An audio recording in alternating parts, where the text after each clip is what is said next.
វិបុលសម្លឹងមើលសារក្នុងទូរស័ព្ទម្ដងហើយម្ដងទៀតពាក្យថា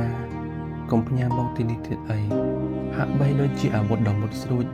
ដែលកាត់ផ្ដាច់ខ្សែចំណងដែលគេខំប្រឹងចង់យ៉ាងណែនគេអង្គុយចុះនៅលើកៅអីបេតុងក្បែរបេនឡានជុំវិញខ្លួនពោពេញដោយមនុស្សម្នា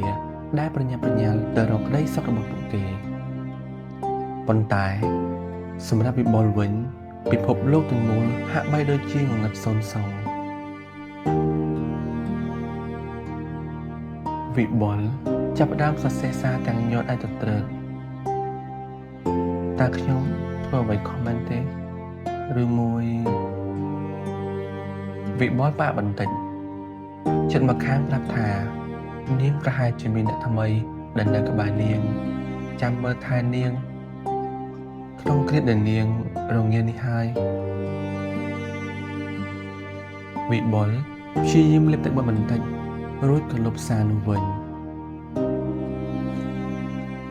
គេមិនចោលបង្ហាញភាពទន់ជ្រាយឬការសង្ស័យដែលគ្មានមូលដ្ឋានទៅកាន់សុធារីឡើយ3ថ្ងៃកន្លងផុតទៅភាពស្ងប់ស្ងាត់របស់សុធារីកាន់តែធ្វើឲ្យវិបុលមានអារម្មណ៍ថានាងកំពុងតែរុញគេចេញពីជីវិតនាងបន្តិចម្ដងវិបុលព្យាយាមផ្ដោតនៅលើការងាររបស់ខ្លួននៅឯភ្នំពេញប៉ុន្តែភ្នែករបស់គេតែងតែងាកមើលទូរស័ព្ទរៀងរាល់5នាទីម្ដង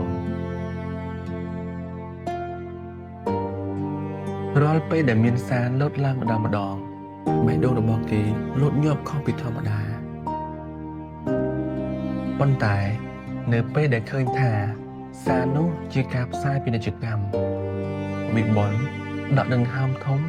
ហាក់ខកចិត្តយ៉ាងខ្លាំង